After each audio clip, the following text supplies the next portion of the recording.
Misep Quiquilam. Welcome everyone to today's session, 3A on the Land Programming. My name is Ryan Dom, a proud member of Tsawwassen First Nation and Tsawwassen's Manager of Economic Development. I am honored to be your moderator for today's session.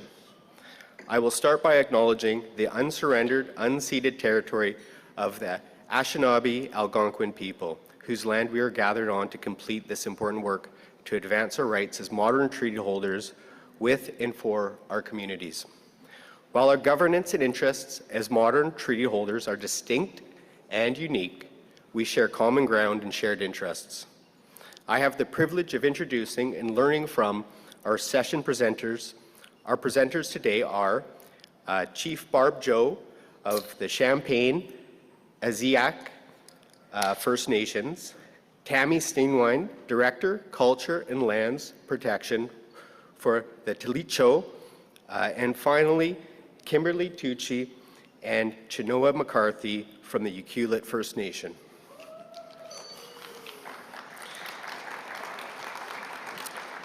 I am excited by the resurgence of on-the-land programming of self-governing First Nations across the country. I look forward to learning alongside you about their initiatives. I would now like to welcome Chief Barb Joe to the podium. Thank you.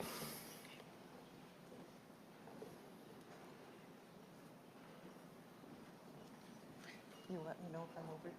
Okay. Good morning. Chief Barb Joe from Champagne-Aziak First Nation. My First Nation name is Guchia, and in our language, I was named after an elder that had 4 Tlingit names, and I got one of her Southern Shoshone names, and her name was Kitty Smith, and she came from the Whitehorse area, if anybody knows the Yukon. In our language, I understand it means clouds opening up, so every time I go in a room, I'm supposed to go like that. So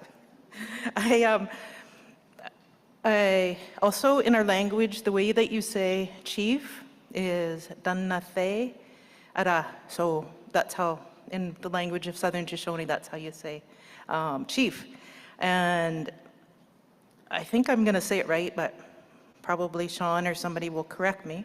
Sorry, I just got a big bright light right in my glasses, and I have to keep looking back and forth. So it's Champagne-Aziak First Nation, Shidala, Ejai Yekwadan, and that's how you say Champagne-Aziak First Nations. So our First Nation has been self-governing since 1995. We signed our final agreement and our self-government agreement in 1993. The effective date of our land claims agreements was in February 14th, 1995. So this year we're actually 30 years old. And with the First Nation, we are situated in southwest Yukon, in the very far corner. We're very close to Alaska. From my cabin in the southwest corner, it's about an hour drive to get across the Alaska border. But our traditional territory covers quite a bit of area in that southwest portion. It goes into, there's a little chunk of land between Yukon, Yukon and Alaska, and it's in British Columbia. So we actually have a traditional territory also in BC.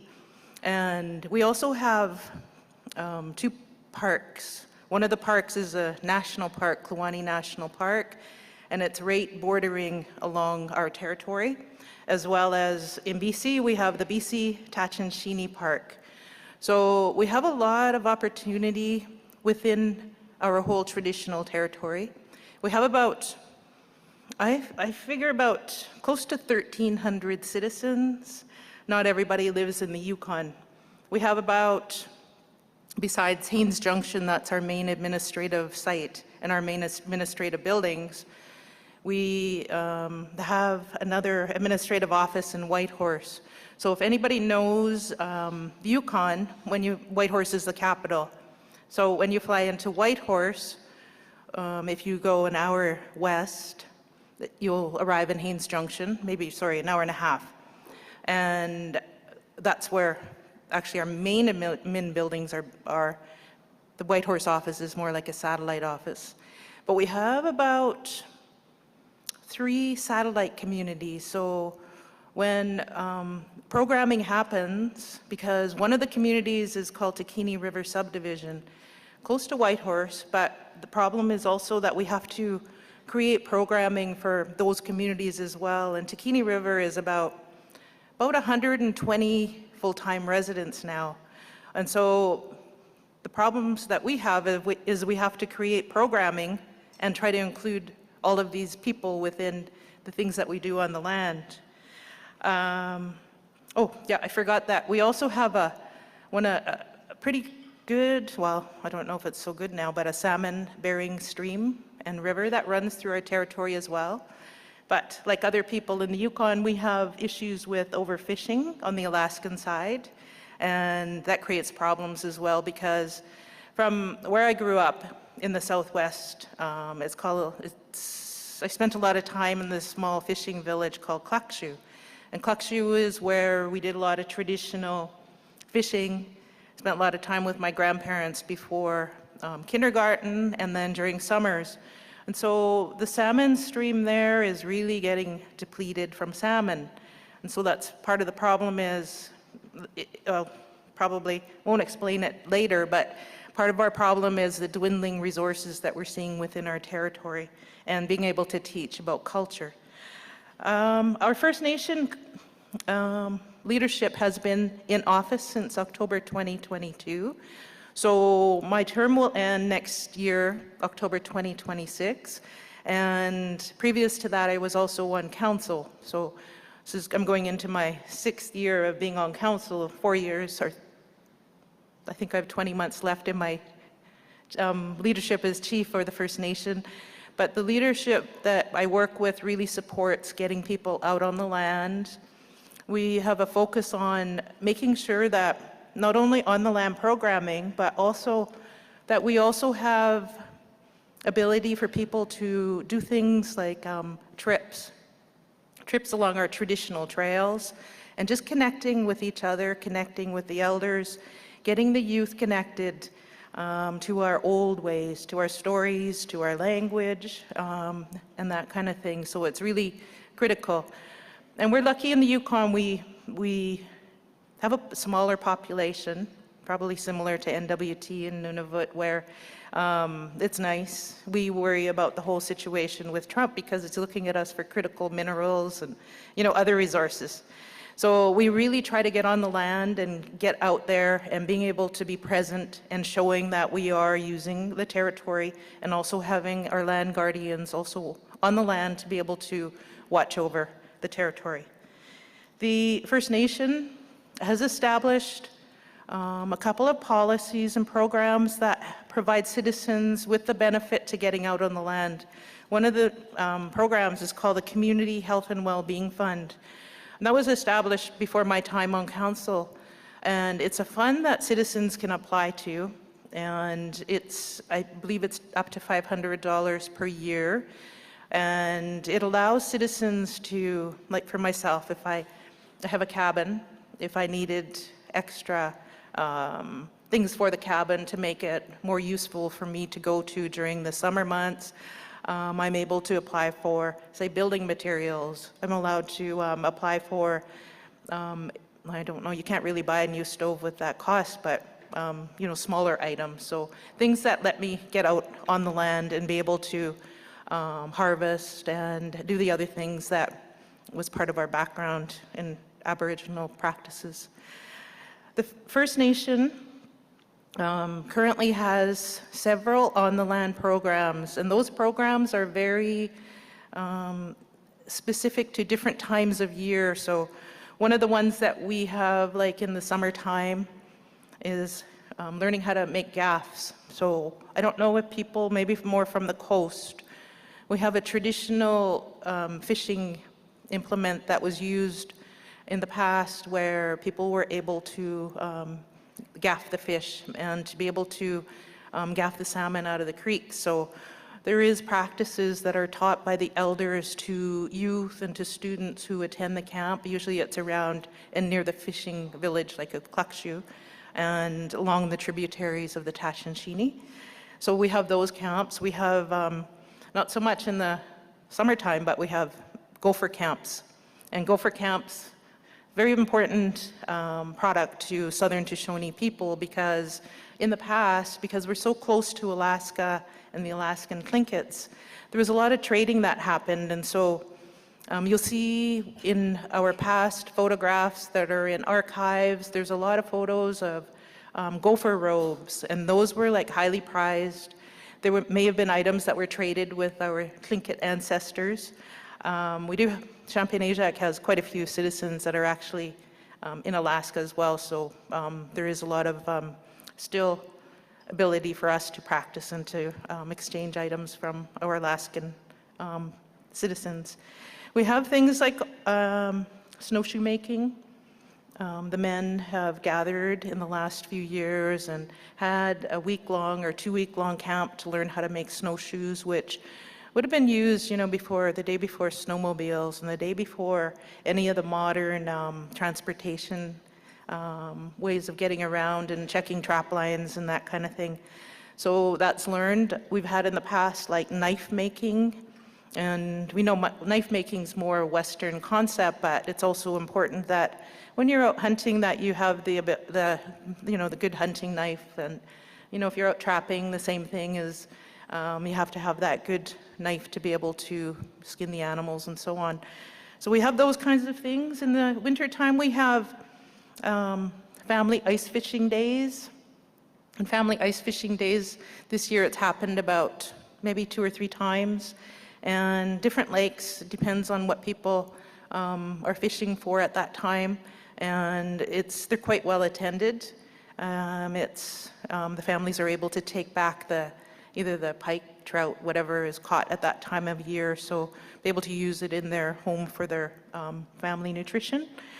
The First Nation also has First Hunt, and I know in the Yukon we have other First Nations that do the same thing, where we have males that are getting to a certain age, and they have to be able to go out and hunt and be able to learn how to hunt.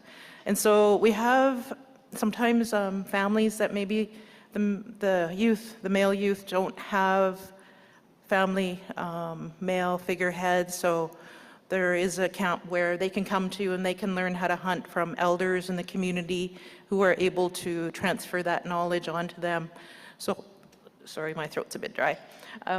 So they're able to learn how to practice, the importance of the first hunt. They're also learning about how to treat the animal, how to, respect the animal, how to get the hide properly, and how to use all the products from the moose.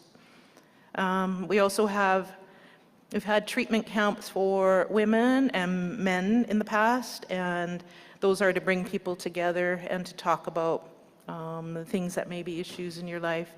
Yeah, it's okay. Yeah, maybe I'll just have a sip, sorry.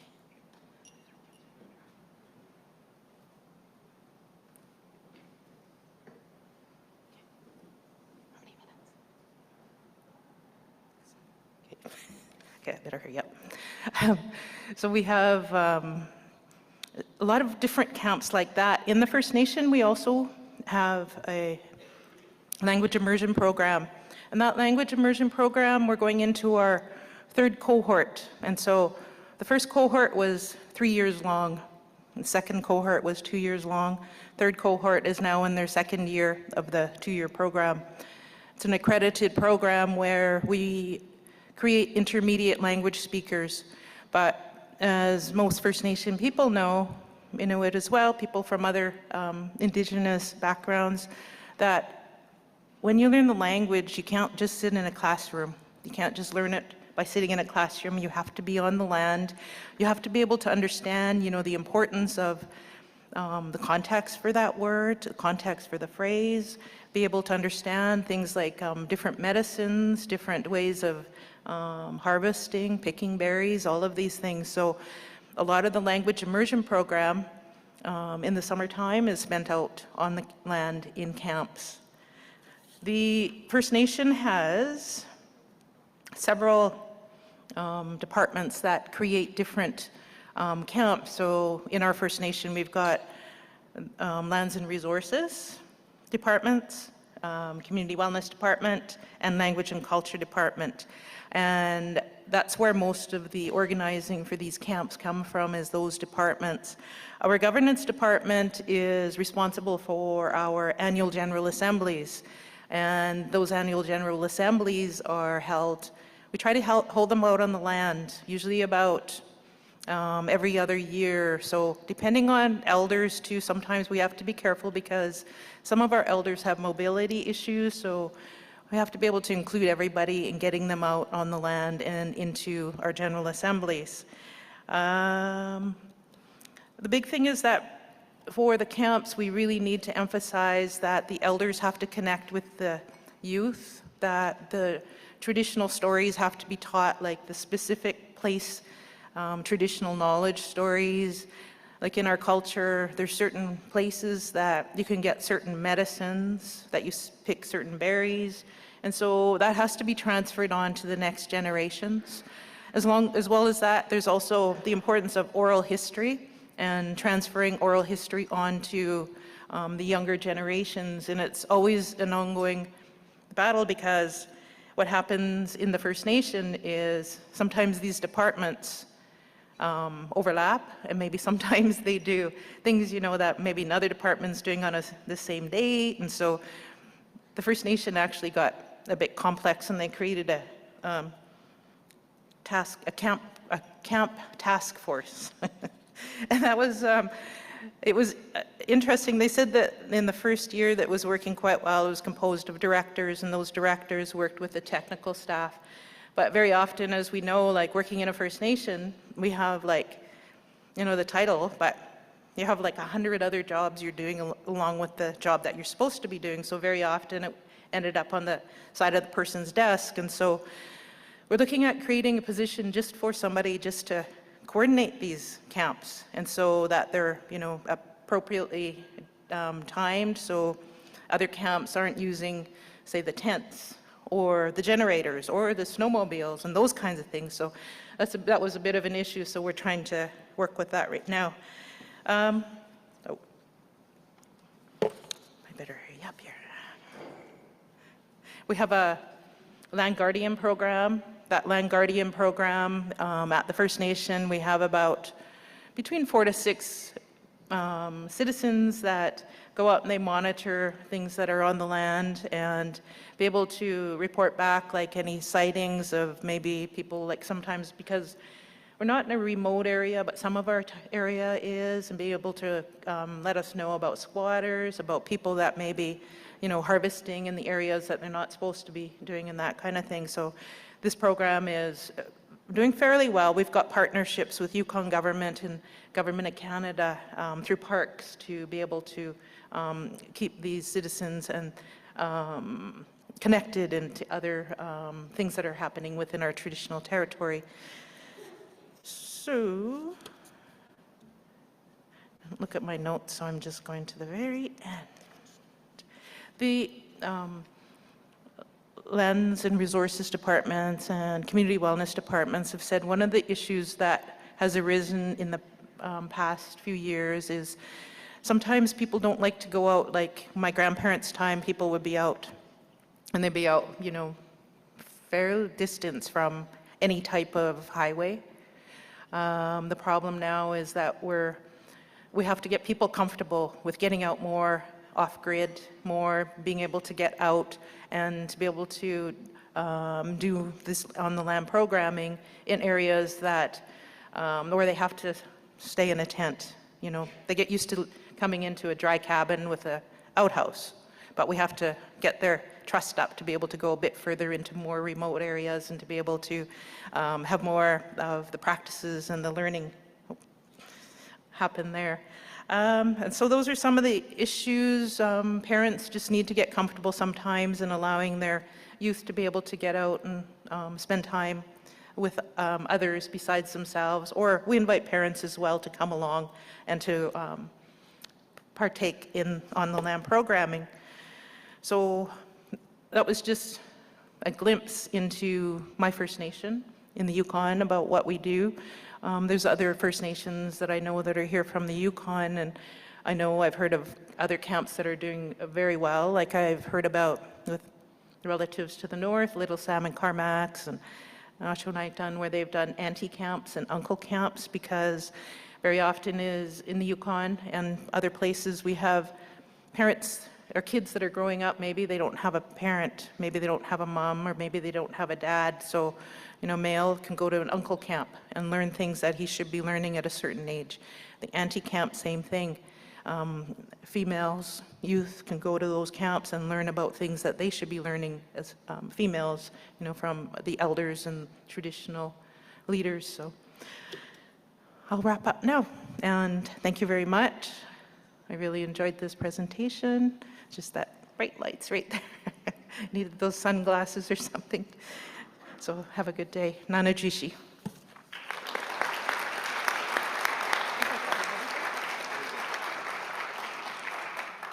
Thank you, Chief Barb Joe. I'd like to now call Tammy Steinwan, Director of Culture, Lands and Protection for the Tlicho government, to the stage.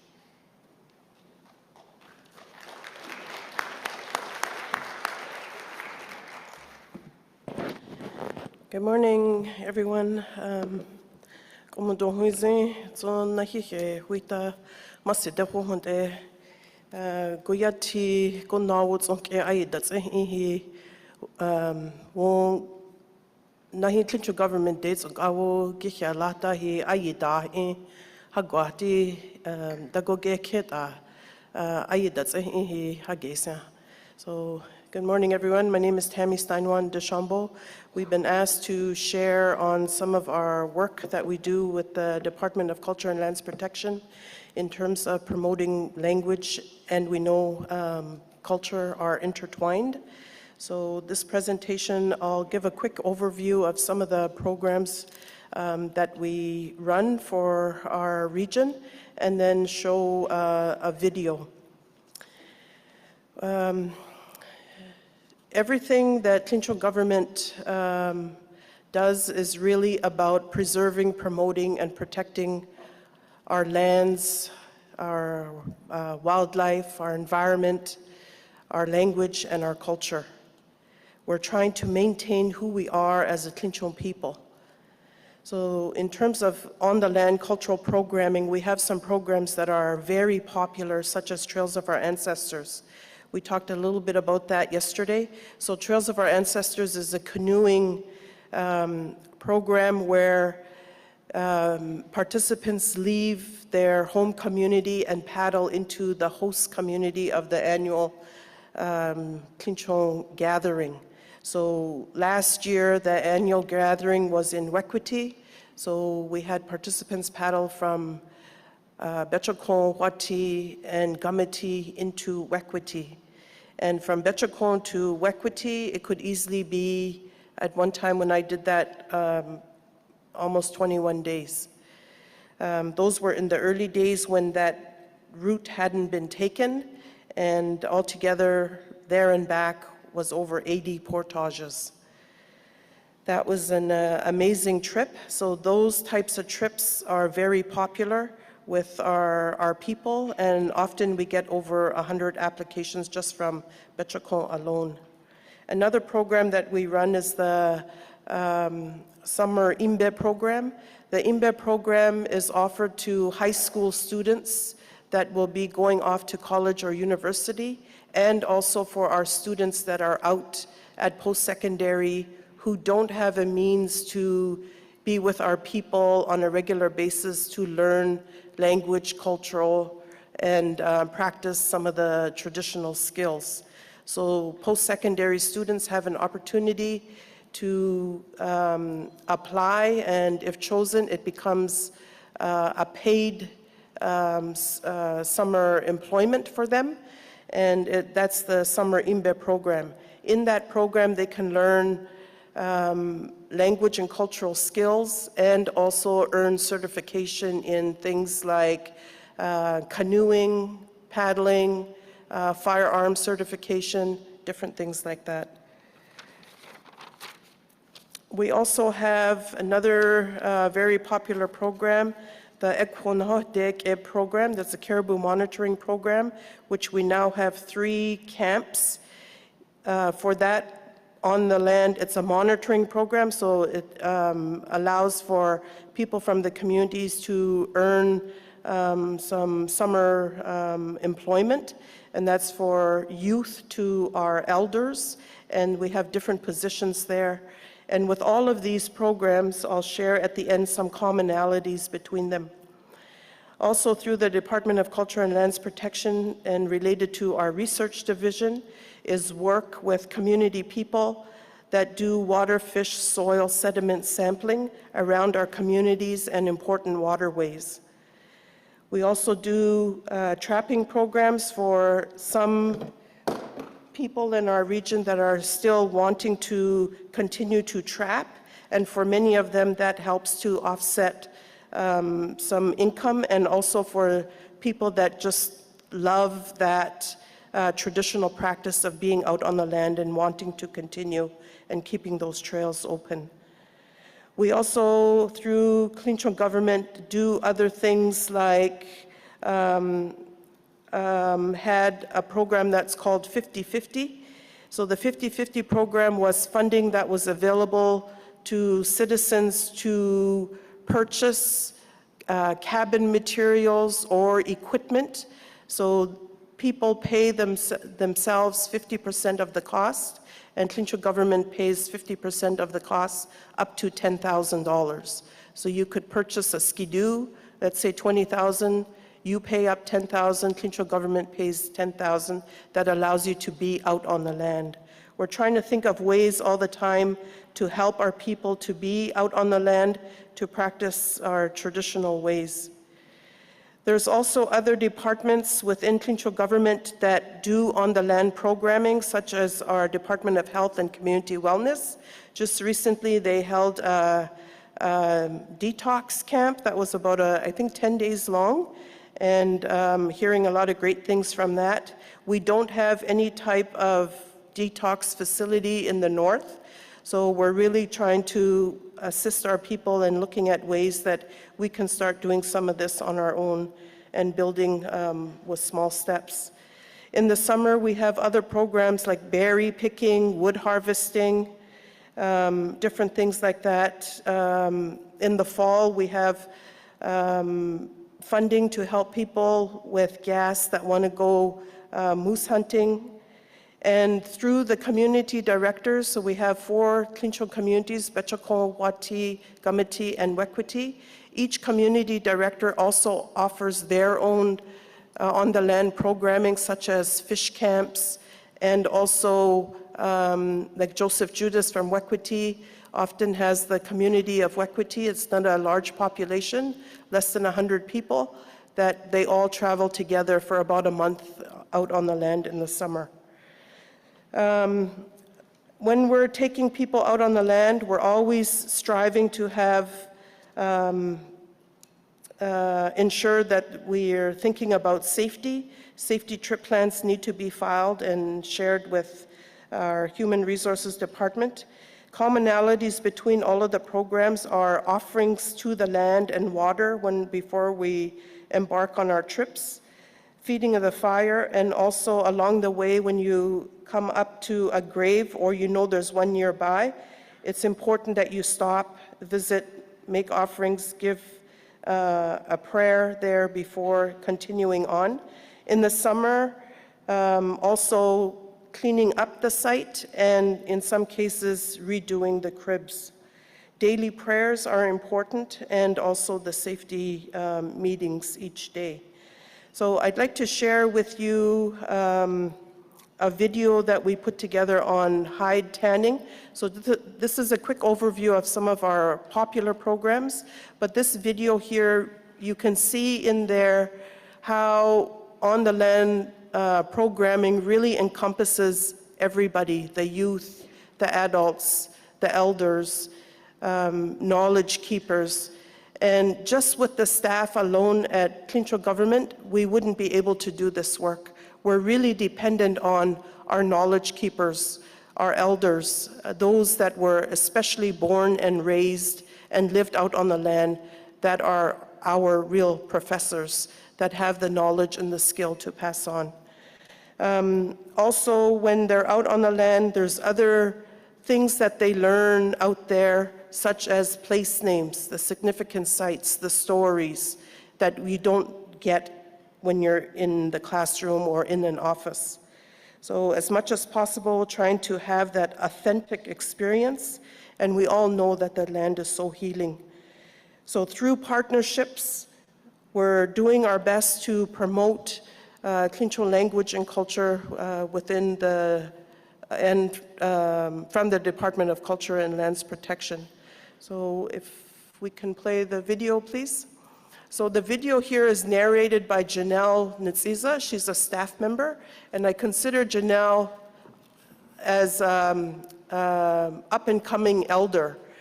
She was raised by her grandmother, and you can hear in herself, she tans hides, and she does all kinds of other things too. So I hope you enjoy the video. Masi.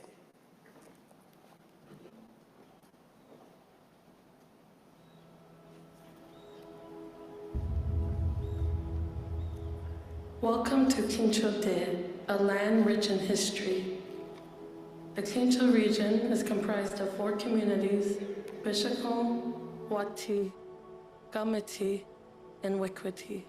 Since time immemorial, Klincho have used tanned moose and caribou hides as a valuable resource to survive. Klincho have been reviving the art of tanning under the guidance of our knowledge keepers. These teachings have survived from one generation to the next. It's our duty to continue to share these practices. We take the time to appreciate our harvesters, those who bring us hides and help make tools. We understand that we're all doing our part to harvest sustainably and appreciate any hides that we can get our hands on. The hides being worked on in this video were harvested during winter months. Winter hides are generally thin and infested with warbles, a small botfly larva that embeds near the spine. These larvae can create small holes in hides but can be easily removed. This doesn't prevent us from working on them. It's a part of the process. We encourage those who are interested in learning to respectfully watch, listen, and ask questions to hide tanners you may know, and to always remember there is more than one way of doing things, and that patience, care, and an eagerness to learn will help you achieve your goal. The way of hide tanning shown here is an overview of how Klincho people tan hides. The techniques vary between each community and each family. In this video, we'll be sharing techniques from both Bishako and Wati.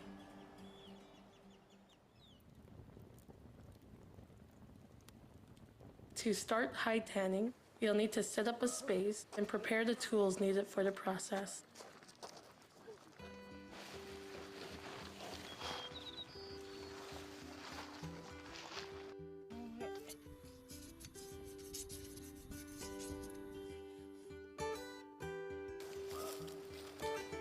Klincho continue to utilize traditional tools and materials, but have adapted methods to include modern tools.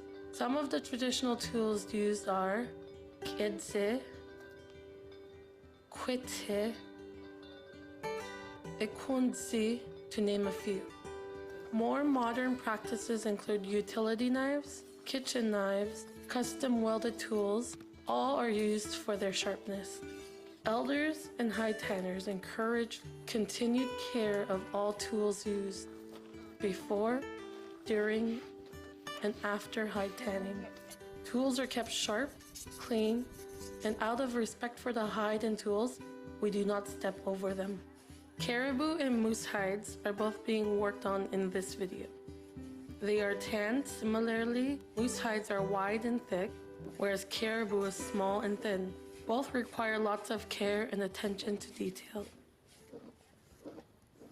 Dehairing.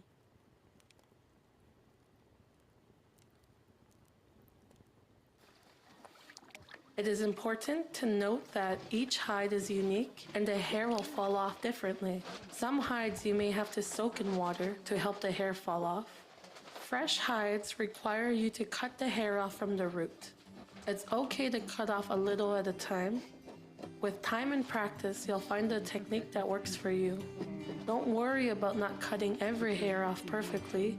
You'll be able to remove the remaining hair in the scraping process.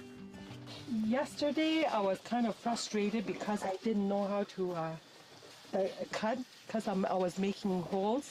But now I found out that when you hang up your hide like this, you have to pull it hard and then you scrape it like this. It's easier. But if it's just loose, I guess you make holes in the hide.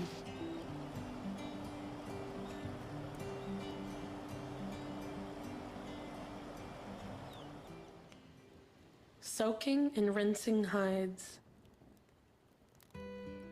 This step can be done quickly, and the purpose of this is to keep your hide clean and moist enough for scraping. Rinsing your hide with water can be done more than once. Scraping with thon.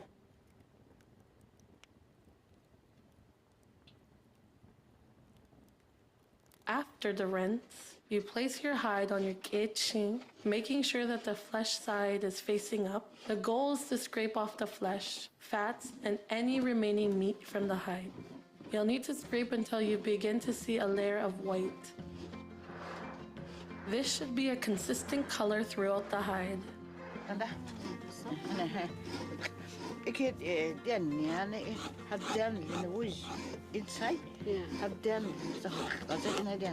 The more time and attention to detail you take in this step, the easier your hide is to work on. Generally, this side requires you to be less forceful than you will on the next step. Scraping with see.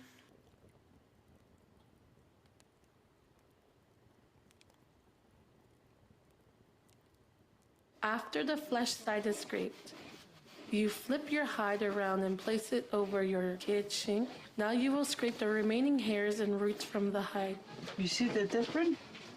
You got to scrape up all this one until it gets clear like this. Elders and hide tanners have different methods of where to start scraping. Follow the method that you were taught or adopt the method that you are most comfortable with. This side will require you to use more muscle to scrape. It is important to scrape this side thoroughly. Leaving any excess hair or roots will make dry or tough spots on the hide. To get a good clean like that, you need at least 25 to 30 strokes. Oh, whew. Cowboy. Rinse. Once your hide is fully scraped, you'll need to do another quick rinse. This is just to remove any remaining hairs and leftover flesh stuck to the hide. Drying. Next, you'll dry the hide by putting it over the wooden pole. And then after it's taken out, we use a different scraper to dry it.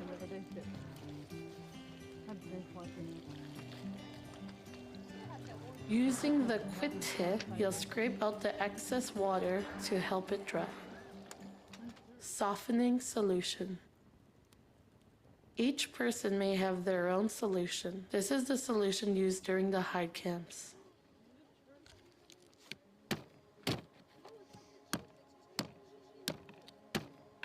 This is the brain for the caribou hides and all the hides too. This here has a product in there that softens the hides. So it's very precious for all the workers around here to be used. She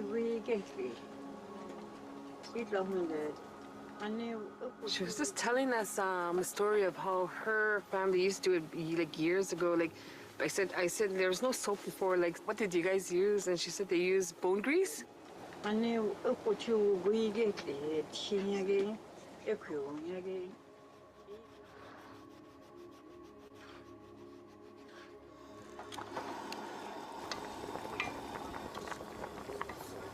It's just gonna boil until all the soap dissolves, like the little chunks.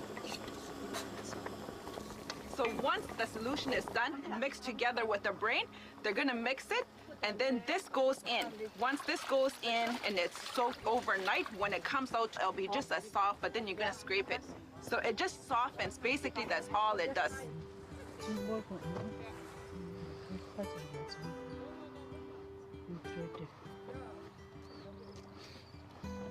This has to go to the next pot and boil so that it looks really creamy, because all the hides are kind of small, so then they're gonna have at least 3 hides in there.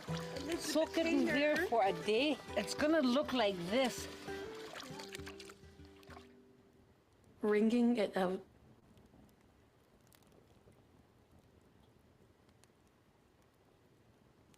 In some communities, a cloth is placed between the hides during the first wring. Yeah, you're gonna, and to keep it, it's for a grip, so it doesn't slide back out.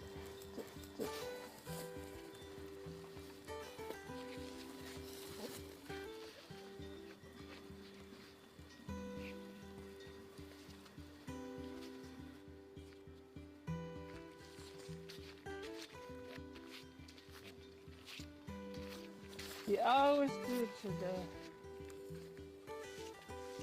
clockwise. And pull on it. Okay. It's important to work on the hide continuously in the drying process. To stretch it out and add constant movement to create softness and prevent stiffness of the hide. You can do this alone, but it's better if you have a partner to help you stretch the hide. Scraping with quite.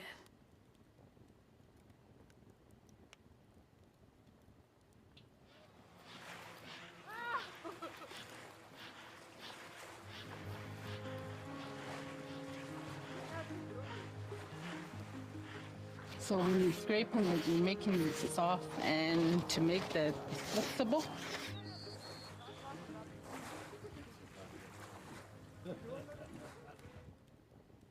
Smoke.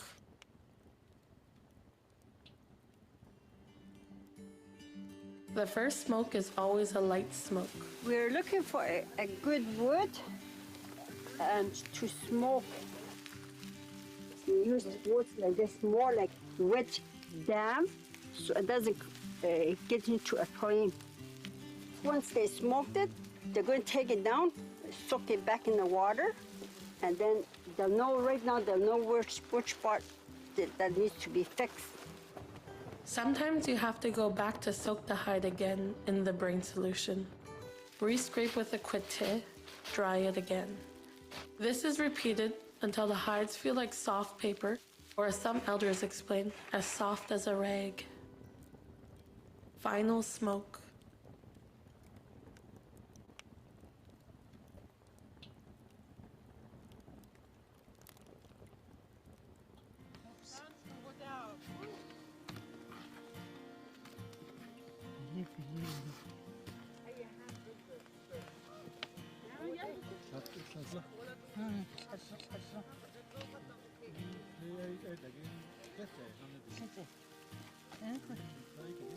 In the final smoking process, it is important to remember that you're aiming for a smoke, not a fire. This process can take up to several hours. You should aim for a color that is darker than your expectations, because with time, the color will fade. That's great. It is also important to keep your finished hides enclosed and folded properly until you're ready to use it. Store it in a cool, dry place. This will help your hide last for a very long time. Hot'ah! You finished your hide. You now carry the knowledge of our ancestors. With time and practice, you can master the art of hide tanning. Don't be afraid to make mistakes or to ask for help. We're all in this together. We are Clucho Strong.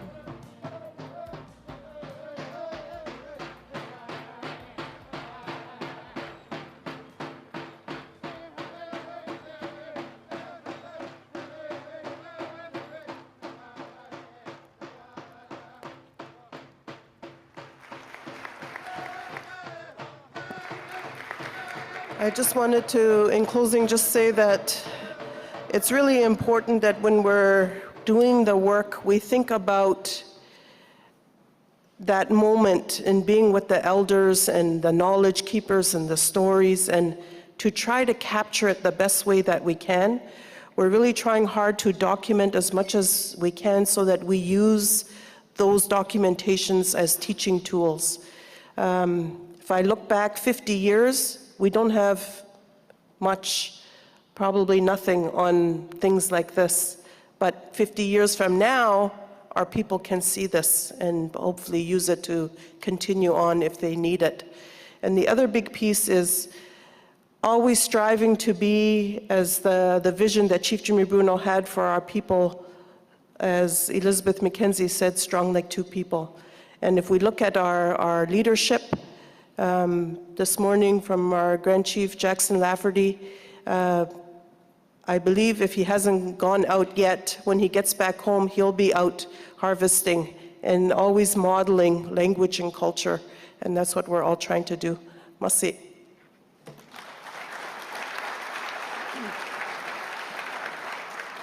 Thank you, Tammy.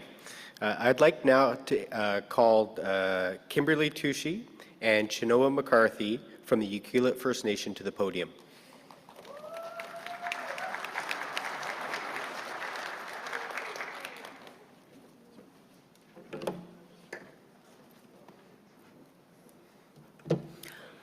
Uklamach Tutainak Histak Shithla Ucluelet. Good morning, my name is Kimberly Tucci. I am from the Ucluelet First Nation. I'm Chinoa McCarthy. Also from Ucluelet.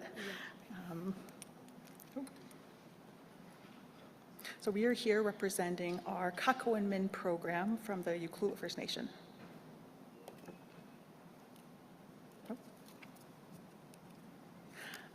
So this is kind of a list of our core members. We have 4 group leaders. I'm one of them. We also have Geneva Tucci, Savannah McCarthy, which is Chinoa's mom, and Samantha Tucci, who's at home in Ucluelet right now. Kakowin means killer whale in our language.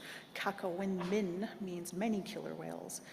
On our initial meeting in 2023, the girls actually came up with this name themselves, which I think really resonates with what we wanted to do, because Kakowin Min, they are matriarchal and they travel in multi-generational family pods, so it really kind of resonated with what we wanted this group to be. So we are located on the west coast of Vancouver Island.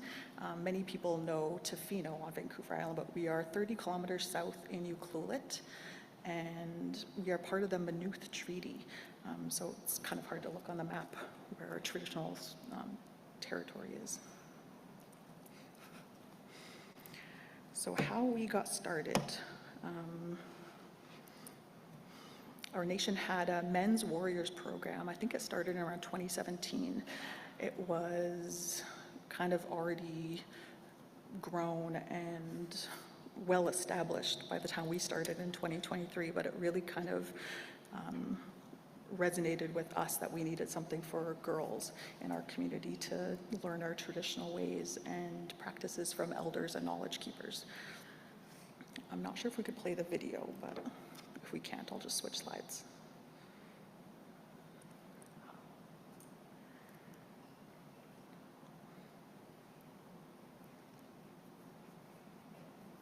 That's okay.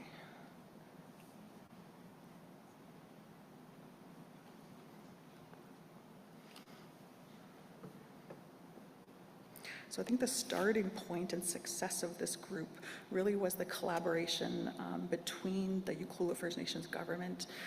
So the 4 leaders work in different departments within the organization, and we have really encouraging leadership who support us by writing support letters for our grants, and we have 2 leaders from the Culture and Heritage Department. One is our language manager and one is our executive assistant in that department. So we also have Savannah, who works in our Lands and Resources Department. She's a lands officer. And I'm from the Health and Social Services Department. I'm the outreach coordinator and interim family support worker. I think each of us bring different things to the table, though. Geneva just really focuses on language. Samantha is kind of very much behind the scenes, doing all of our finances and organizing and delivering and stuff like that. And Savannah's job herself is just on the land. So she's patrolling our traditional territories on the land, in the water. So this just brings that aspect to our program. And I kind of come in with grant writing and report writing and that type of thing. But each of us do this job sort of on the side of our regular roles, but we really prioritize this girls group because it's important to us, and it's definitely something we try prioritize on Tuesday evenings is when we meet. But yeah, it kind of helps with 4 leaders because if one is busy or can't make it that day, there's always someone else to kind of pop in and be there for the girls.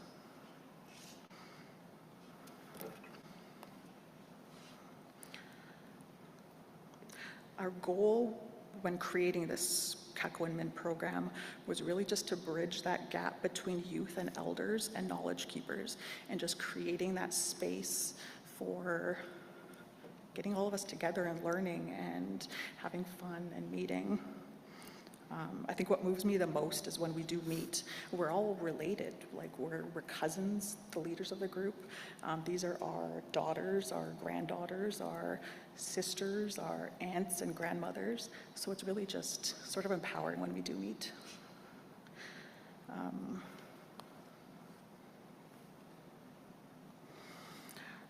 One of our main goals is to encourage leadership. So these are Kakowin rules that they created themselves, they wrote it themselves. But yeah, each and every one of them, just since meeting in 2023, each of them have grown and just shown what their leadership qualities are. I mean, Shano is a natural speaker if you ever get a chance to speak up there. But yeah, we have girls who are now leading dances in our community, who are leading songs and singing, and one is on her way to provincial. She's the youngest basketball player on the senior girls basketball team. So there's just growth within this group. But getting out on the land is really important to us. It's been something we've been doing since time immemorial, teaching on the land, learning on the land. It's a very colonial construct to, learn in four walls. So really that was so important to us, was to just get these girls out on the land, on our traditional territory, and learn from our elders and knowledge keepers. So we try and incorporate elders and knowledge keepers as much as we can, or invite them out when we can.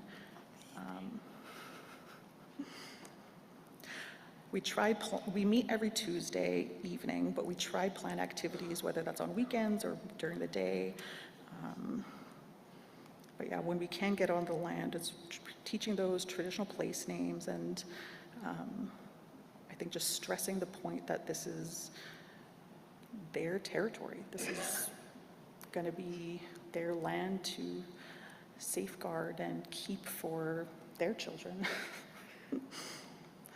And just reinforcing how they are our future, and in hopes they will be the future leaders of this group, and definitely our future.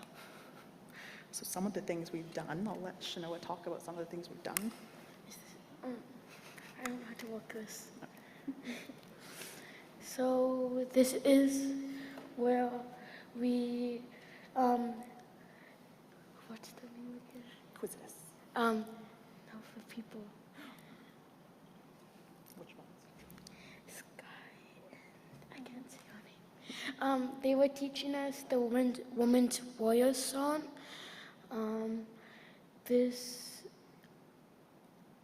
I'm a little nervous, guys, just gonna put that out there.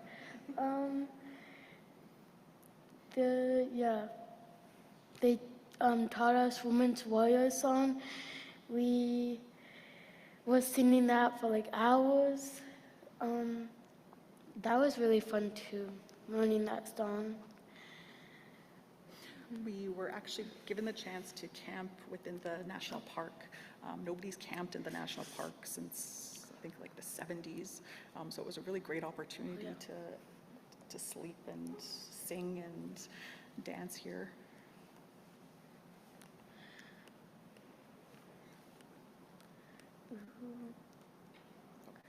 Oh, well, yeah, this is where the part where we put our hands up. Yeah, it was really fun. We sang this song, like I said, for like hours until like 12. It was really fun. We've been singing this at like community dinners, and I think they've been asked to sing it at the school. So it's really just something that we've grown to love. Yeah. Gosh. Yeah. Yeah, seeing these girls out on the land and just making those connections has just been really powerful and really. I'm not sure if you want to say anything. I made some friendships with all these girls, and they're all so sweet and lovable.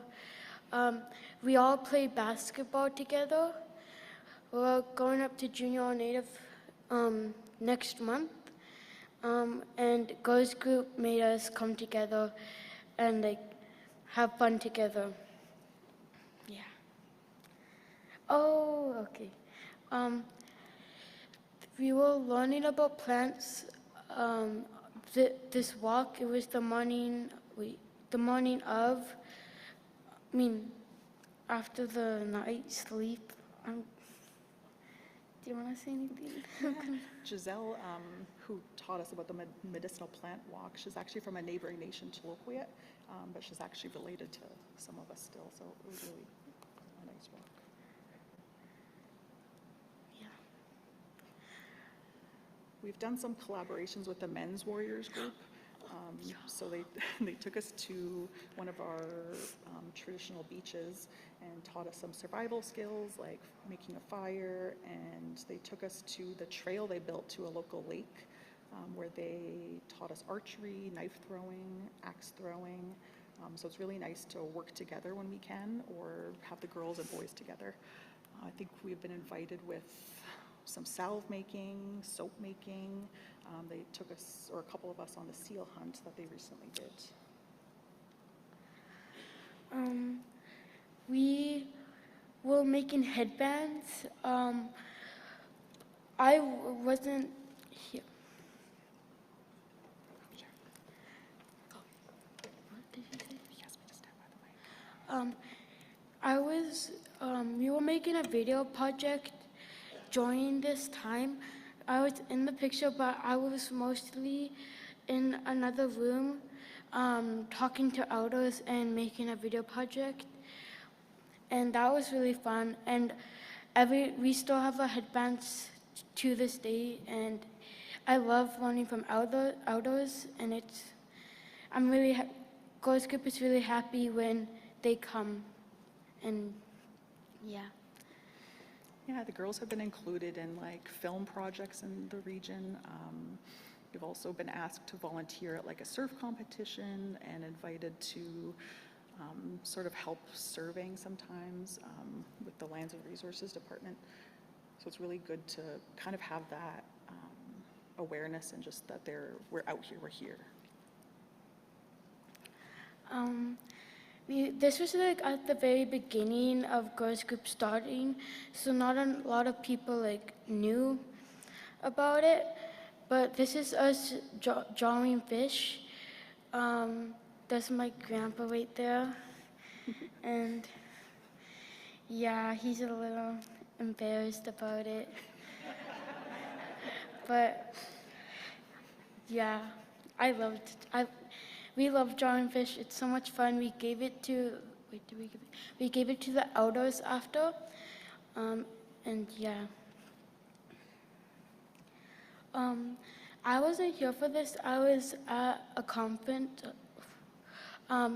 but we were making shawls. We were making our own shawls, so we have shawls to dance in. And our community does have shawls, but we just wanted to make some for our own. That's my grandma. She helped Girls Group make straws. Do you want to say anything? No? You can talk about this one. This was when we visited Natchik's in Tofino. So Ichachis is just one of the whaling spots. When they would catch whales, they would bring them to this island and process them.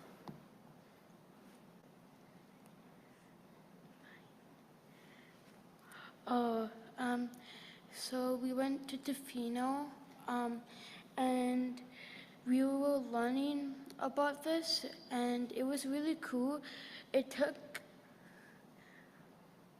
I don't know how long it took, but it was really cool because it was just like, I didn't know you could do that until that.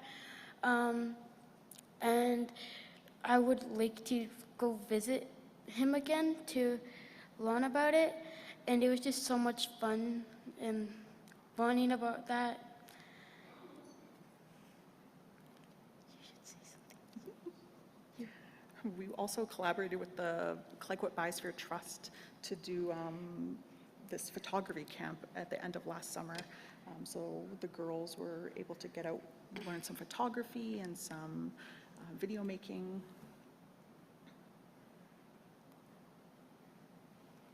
Want to talk about something? I've been talking a lot. So this was it was really nice for the girls to get out here too, because they were able to kind of choose to attend this photography camp instead of summer camp. But yeah, they definitely learned a lot. Yeah. This was, we hoped, well, we kind of hoped, anyway, oh, never mind. We got learned, I can't speak. Thank you. People volunteered to help us solve. It was really fun. Max was really good at it. Everyone was good at it. We had so much fun. We weren't allowed to go that far though because for our safety, and yeah, I just remember it being so much fun, and I got a couple waves, not a lot though. Yeah, it was fun.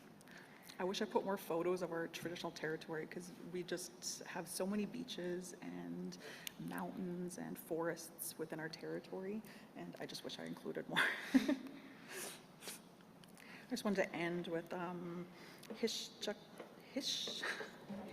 Chinwa Sawak, which means we are all one with everything, which I think kind of resonates with this, because we are really all one within our community. And I think when youth are given the opportunity to get out on their land or learn from elders or learn from knowledge keepers, they will take it. So it really is just creating those opportunities for the youth, for our elders, for our knowledge keepers to share, to learn, to gather, to eat together, to sit together. So yeah, and I think, especially from this group, it really just is ensuring that we support and encourage every single one of the girls and us, because the Creator put us on this earth for a purpose. Each and every one of us have a purpose. So it's interesting learning from these girls, because I learn from them too, just how powerful and strong they are and empowering, and you could see growth in every single one of them, even just the short couple years that we've been working together. I'm not sure if you want to say anything. I don't know what to say. All my friends look forward to girls group every Tuesday. We all love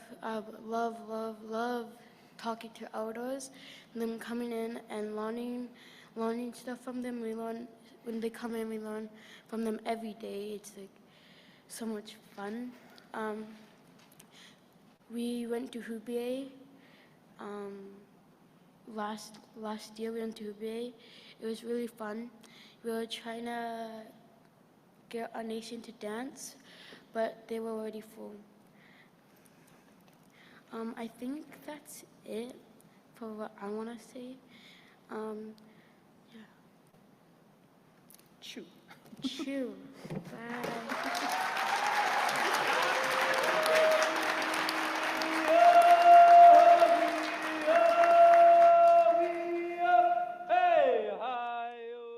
Right now we're in Effingham Inlet, and for the past few days we've just been, well, improving on our trail.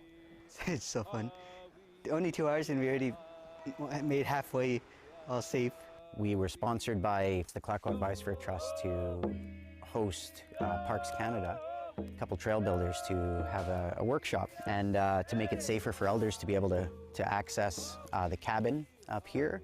They taught us how to make trails properly and how to make them last, and materials to use to make it stand out at night.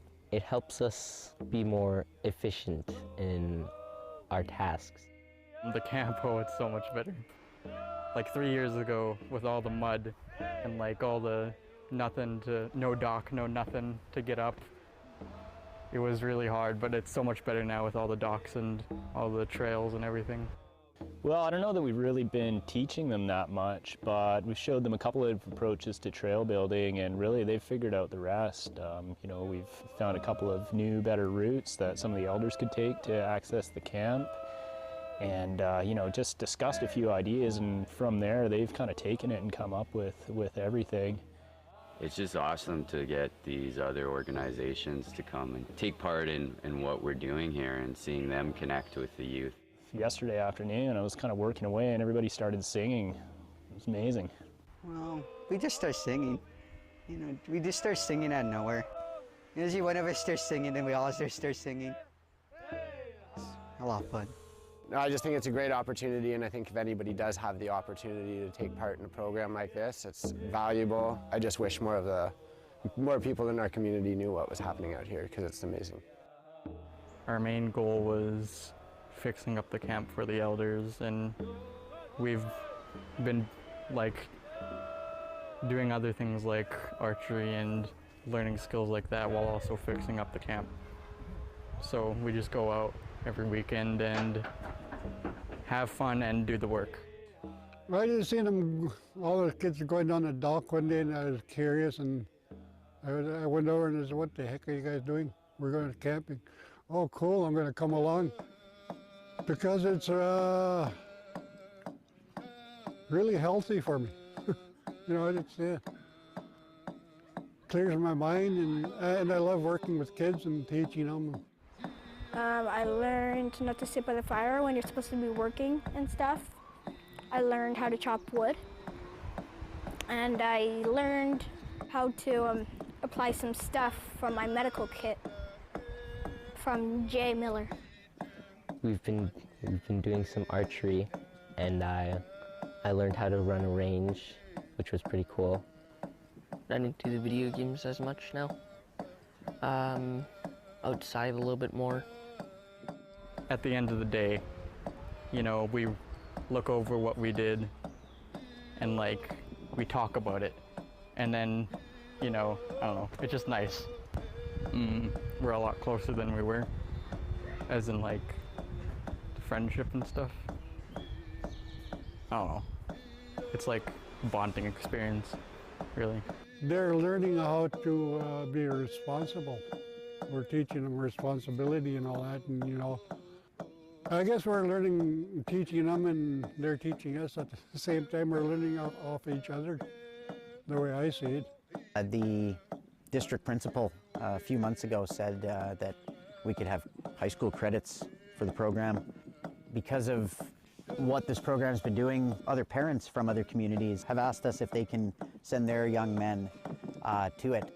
In the next little while, that we can like open two, like one in our quiet, and I'm trying to get that going because we already kind of got it started. So now these other communities that have been sending young men here, we're working with them to launch more programs, to launch their own program that may not be called Warriors, but it's a model like that. a model that we found to work. And it's really neat to be able to think that at least 3 weekends of the month, they will actually all be coming together, you know? Super safe, right? Protect the circle. I see they're going forward, and the young kids will take over from me at one day, one time.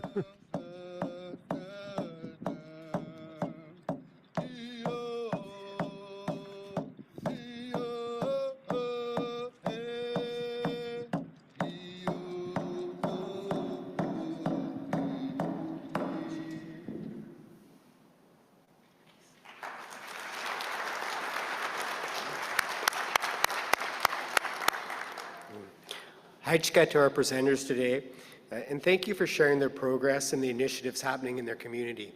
We now have about 10 minutes to about 11:40 for some questions. We have a mic at the front here. Please come ahead. And if not, I have some questions of my own as well that I might share while someone comes up.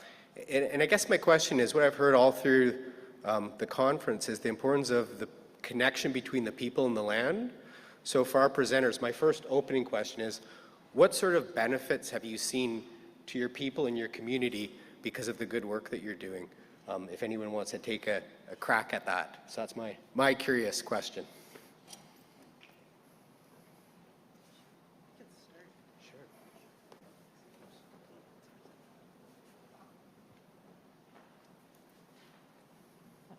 For Champagne Ajax First Nation, we've been self-governing for 30 years, so the programming happens, different times, different years. And for myself, just like as an observer, I don't collect data and I don't do all of the evaluations and all of that stuff, but just the observation, and it really has kept the culture going, because you see different things happening, like the youth are beating, the youth are doing things that, like my grandmother did when she was a child. The boys are doing stuff that they were supposed to be doing if we were living 50, 100 years ago. So it's just the tradition is still happening in different forms. We may not be in those settings, that she may have learned in, including traditional cabins and campsites, but the format's changed a bit. The way of teaching might be a little different, but it's still, the tradition is still alive and happening. And we just need to keep that up for the next generations. What I see is sometimes maybe the stories may not be like what my grandmother heard when she was listening. So those stories maybe have evolved a bit, and maybe not every child knows the stories, but we have access to the stories in a heritage department. We're trying to make them more retrievable for citizens to be able to listen or get copies of transcripts that maybe their grandmother was talking about, the old stories. So that would be what I would say.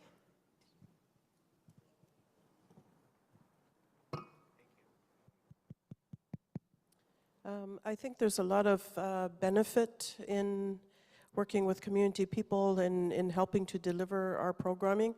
First of all, we really need them.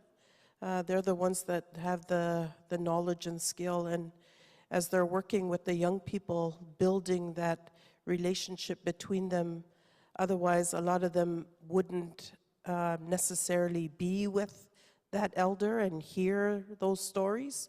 So there's a lot of benefit that way. And also in our region, we have a lot of people that are haven't really completed school. And so their education is really the knowledge and skill that they have from being out on the land. A couple of years ago, we had this one middle-aged man who really doesn't have much of an education, but he does have skills of being out on the land. So I saw him in town, and often he's a little bit under the weather, drinking. But when I saw him, I said, we have this program coming up, and I'd like for you to be one of the workers at the camp. And he said, when? So I gave him the dates. He said, okay, I'd like to work. And I said, but you have to be sober. He said, okay. I said, if I'll remind you in next week.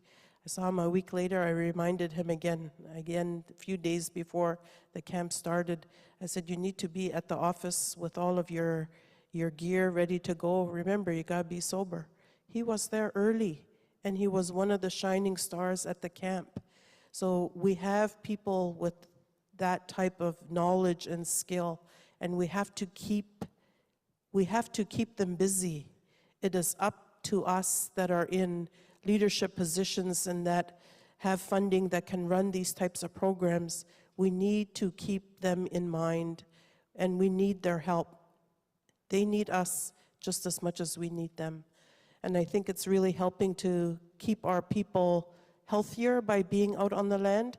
And during the camp, I connected with him, and he said, you know what I'm going to do with all my money? I said, what? He said, when everybody's going south to Edmonton for Lac St. Anne, I'm going to go too, and I'm going to buy some new clothes.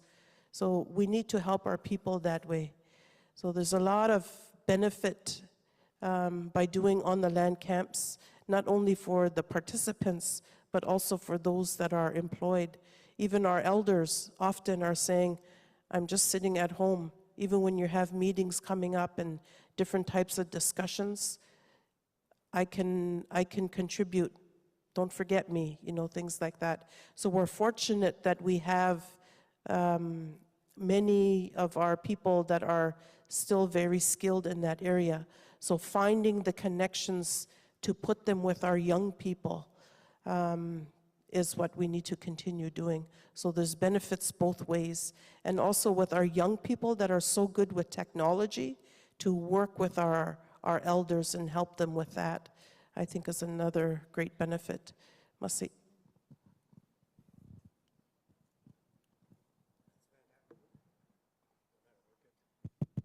That's fantastic. I'll hand it over if you guys have any feedback.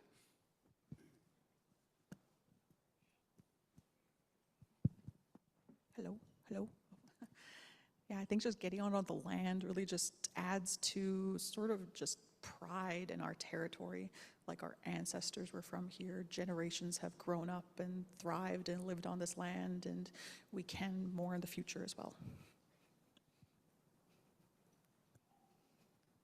Thank you.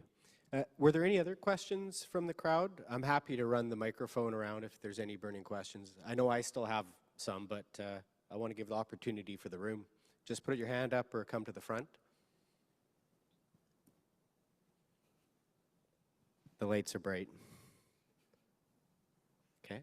I do have a question, and I think about our community, and I'm thinking, you guys have done such great work, and it's just fantastic programming. What would you tell other communities about how to get started, or some key lessons to make this implement in their communities?